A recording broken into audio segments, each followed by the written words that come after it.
সাবেক প্রধানমন্ত্রী শেখ হাসিনাকে নিয়ে, মানে শেখ হাসিনার একটি ফোন রেকর্ড, সেই রেকর্ডটি নিয়ে বিবিসি যে রিপোর্ট করেছে এবং 5 আগস্টে যাত্রাবাড়ির হত্যাকাণ্ড নিয়ে বিবিসি যে রিপোর্ট, এটা মোটামুটি আমার অভিজ্ঞতার 30 বছরের প্রায় প্রায় 3 দশকের সাংবাদিকতার আমাকে সাংবাদিকতা ভুলিয়ে দিয়েছে বলা যায়। সাংবাদিকতার নতুন সংজ্ঞা দাঁড় করিয়েছে, যেটা বিবিসির মতন প্রতিষ্ঠান নিয়ে আমি বলতে বাধ্য হচ্ছি দেশের প্রথম সারির 11টি প্রতিষ্ঠানে কাজ করার মধ্যে দিয়ে। নিঃসন্দেহে বিবিসির সাংবাদিকরা অনেক বেশি জানু, অনেক বেশি অভিজ্ঞ।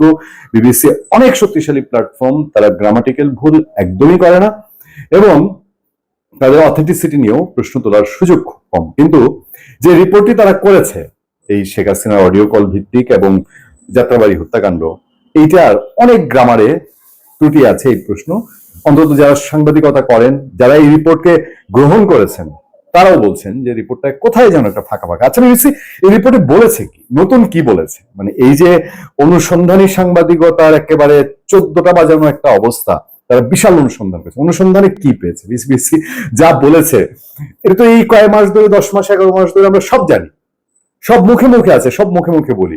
একটা নতুন আবিষ্কার, একজন জুলাই হত্যাকাণ্ডে যাত্রাবাড়িতে নিহত একজনের শহীদ হয়েছেন, তার একটা একদম মৃত্যু মুহূর্তে করা তার ভিডিও, তিনি কিভাবে মারা যাচ্ছেন সেইগুলো আত্মীয় স্বজনের কাছ থেকে পেয়েছে। এর বাইরে এই অডিও রেকর্ডও ফাঁস হয়েছে আগে।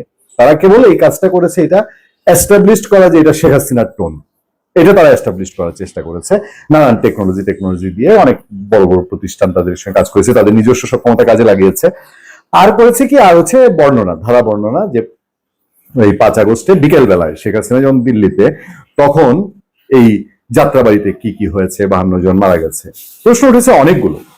এই আমাদের প্রশ্নগুলোতে যাওয়ার পরে বা যেসব প্রশ্ন ঘুরে বেড়াচ্ছে সেগুলোতে যাওয়ার আগে আমি শেখ হাসিনার ছেলে সজীব ওয়াজেদ জয়, তিনি ফেসবুক পোস্টে কি বলছেন এদিকে একটু আপনাদেরকে আমি আগে নজর দিতে চাই। সজীব ওয়াজেদ জয় দাবি করছেন যে বিবিসিতে প্রচারিত অডিও রেকর্ড হলো 2016 সালের 1 জুলাইয়ের। সেদিন গুলশানের হলি আর্টিজান বেকারিতে জঙ্গি দমনে অপারেশন থান্ডারবোল্ট পরিচালিত হয়েছিল। 2016 সালে জঙ্গি দমনের নির্দেশনাকে বিশ্ব বাটপার ডক্টর ইউনুস গং 2024 সালে অডিও হিসাবে বিবিসিকে দলদকরণ করিয়েছে। বিবিসির জন্য লজ্জার। আমি আমার মতামত তুলে দেবো, আমার বক্তব্য তুলে ধরবো। তার আগে জুলকারনাইন শায়ের এখানে একটা রিয়েক্ট দিয়েছেন, সাংবাদিক জুলকারনাইন শায়ের। তিনি লিখছেন যে জনাব সজীব ওয়াজেদের এই দাবি যদিও অসত্য, তারপরও তাকে ধন্যবাদ এটা স্বীকার করার জন্য যে অডিওর কণ্ঠটি তার মায়েরই। তিনি অন্তত এটা বলেননি যে এটা প্রযুক্তির সহায়তায় এআই দিয়ে তৈরি। আচ্ছা, আমি এই প্রসঙ্গে যাওয়ার আগে আমি বলবো, গত 2 দিন ধরে মানে বিবিসি রিপোর্টের পরে দেশে বিদেশে যারা আওয়ামী লীগের প্রতি সহানুভূতিশীল সমর্থক যারা, অনেকে আমাদেরকে বলেন, ফোন করেন, তাদের বক্তব্যটা এরকম। আমি এই বক্তব্যটা নিয়ে আমি কি মতামত দিচ্ছি সেটা আমি আপনাদেরকে একটু জানানোর চেষ্টা করব। তারা বলছেন যে এগুলো পয়সা করি দিয়ে রিপোর্ট করানো যায়, বিবিসি ইন্টারন্যাশনাল সংবাদ মাধ্যম অনেকগুলোতে রিপোর্ট করানো যায়, এটা পয়সা দিয়ে করিয়েছে। কে করিয়েছে? এই সরকার করিয়েছে। এটা তাদের একটা মোটামুটি আত্মতুষ্টি বা একটা শেল্টার নেওয়া, একটা ব্যাকআপ, যে এটা পয়সা দিয়ে এসব রিপোর্ট করানো হয়েছে, পয়সা দিয়ে এসব রিপোর্ট করানো সম্ভব। আচ্ছা, সম্ভব হয়। আমি বলি যে ভাই দেখেন, ডক্টর ইউনূসের বিরুদ্ধে যখন বিবিসি লেখে, তার প্রেস সচিব বলে বিবিসি গেছে, বিবিসি শেষ, তারপরে যদিও ক্ষমা চেয়েছে। তো এখন ডক্টর ইউনূসের বিরুদ্ধে লিখলে আপনারা তখন এটাকে সত্যি বলেন, তখন আর এটা পয়সা দিয়ে না। আর সরকারের সমর্থকরা বলে এটা পয়সা দিয়ে করানো হয়েছে।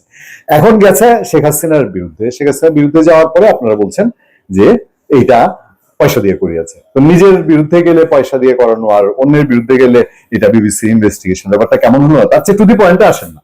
টু দি পয়েন্টে আমরা গতকালকে আলোচনায় কি বলেছি? গতকালকে আলোচনায় আমরা প্রশ্ন তুলেছি যে দেখেন, এই যে মাত্র 18 সেকেন্ড বা 27 সেকেন্ডের এই অডিওটার আগে পিছে কি আছে, এই কথাবার্তাগুলো শেখ হাসিনা কার সঙ্গে বলেছেন, এই বিষয়গুলো কিন্তু নাই। তো সজীব ওয়াজেদ জয় যেহেতু নিজে আবার এটা বের করেছেন এখন যে এটা 1 জুলাই, তো সজীব ওয়াজেদ জয়কে আমার একই প্রশ্ন, তো উনি কেন তাহলে এইটুকু অংশ বলছেন?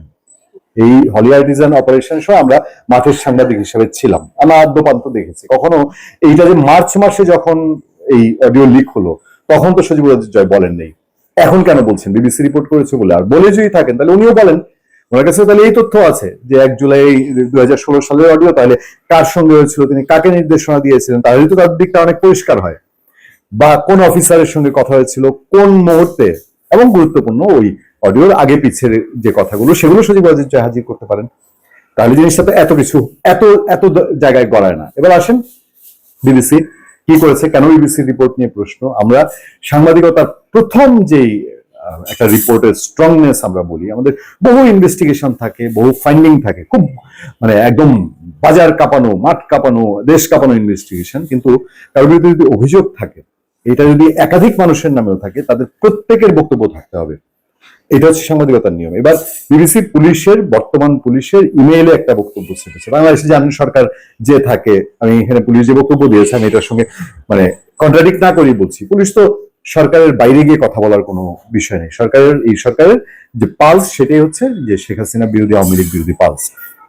কিন্তু যাত্রাবাড়িতে যে ওখানে কয়েকশো পুলিশ, তাদেরকে কি তারা জিজ্ঞেস করার চেষ্টা করেছে যে কেন, কোন মুহূর্তে তারা এরকম একটা আচরণ করলো, এরকম এরকম ভয়াবহ, মানে এটা যে কোনো হত্যাকাণ্ডের সঙ্গে এটাকে তুলনা করার মতো না, এটা একটা অতুলনীয় একটা ন্যক্কারজনক হত্যাকাণ্ড ছিল যেভাবে, কিন্তু কেন তারা এটা করেছে, তাদের বক্তব্য ওই পাশ থেকে পাল্টা বক্তব্য।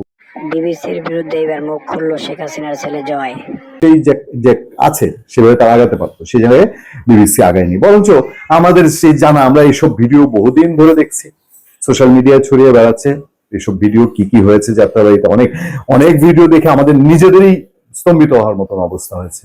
এগুলো বিবিসি জাস্ট কম্পাইল করে আবার নতুন করে এটা সামনে এনেছে, এবং সেটার সঙ্গে ওই অডিও ক্লিপের তাদের ইনভেস্টিগেশন। তাহলে বিবিসি কেন সেখান থেকে নিরাপত্তা বাহিনীর সরে যাওয়া, এই প্রসঙ্গগুলো ঘাটিয়ে দেখলো না? যাক, আওয়ামী লীগ, শেখ হাসিনা ভুল করেছে, অন্যায় করেছে, আমরা তো এইবার এসে বিবিসি কি তুলে ধরবে বুঝাবে যায়। আমরা তো জুলাই মাসে যখন শেখ হাসিনা আওয়ামী লীগ গভর্নমেন্ট ক্ষমতায়, তখনই তো বলছি। আর ওই গভর্নমেন্ট বলবো কি, গভর্নমেন্ট তো ছিল না, গভর্নমেন্টের সব তো মন্ত্রী টন্ত্রী ওরা সব শেখ হাসিনার দিকে তাকায় থাকে। হ্যাঁ, শেখ হাসিনা আছে কিছু একটা ম্যানেজ করে নিবে, তাদের যে একটা মেকানিজম থাকা, তারা যে পরামর্শ দেওয়া দূরের কথা। আমরা বারবার বলেছি যে এদের উপরে এইভাবে আক্রমণ, ছাত্রদের উপরে আক্রমণ ঠিক হচ্ছে না, ছাত্রলীগকে লেলিয়ে দেওয়া ঠিক হচ্ছে না, ভুল সিদ্ধান্ত, পুলিশ লেলিয়ে দেওয়া ঠিক হচ্ছে না, ভুল সিদ্ধান্ত। এইসব আমরা যখন বলেছি তখনও তো এগুলো চলেছে, এবং আমরা আমাদের প্ল্যাটফর্মে বলছি, যে প্ল্যাটফর্মে আপনাদের সঙ্গে কথা বলছি এখন, তার আগে দুনিয়ার খোঁজ আপনারা ঘেটে দেখবেন, ওই সময় আমরা রেগুলারলি বলেছি। তো বিবিসি নতুন করে এটা কি ধরিয়ে দিল, এবং কি মিনিং, এটার ভেতরে আদ্যপান্ত কি আছে, কেন একটা পুরনো জিনিস নতুন করে ইনভেস্টিগেশনের নামে বিবিসির মতন প্রতিষ্ঠান তুলে ধরলো, যাদেরকে আমরা এখনো সাংবাদিকতার জীবনে আমরা তাদেরকে আইডল মনে করি, এবং বিবিসিতে আমাদের যারা পরিচিত জনরা কাজ করেন তারা সেই মাপের সাংবাদিক। পাশাপাশি বিবিসি কিছু একটা করবে মানেই হচ্ছে যে এটার একেবারে পরিযার ভেতর থেকে খবর বের হয়ে নিয়ে আসবে। এখানে তেমন কি আছে? ভালো থাকবেন, সুস্থ থাকবেন। আপনাদের সাথে আমি আতিক রহমান পূর্ণিয়া।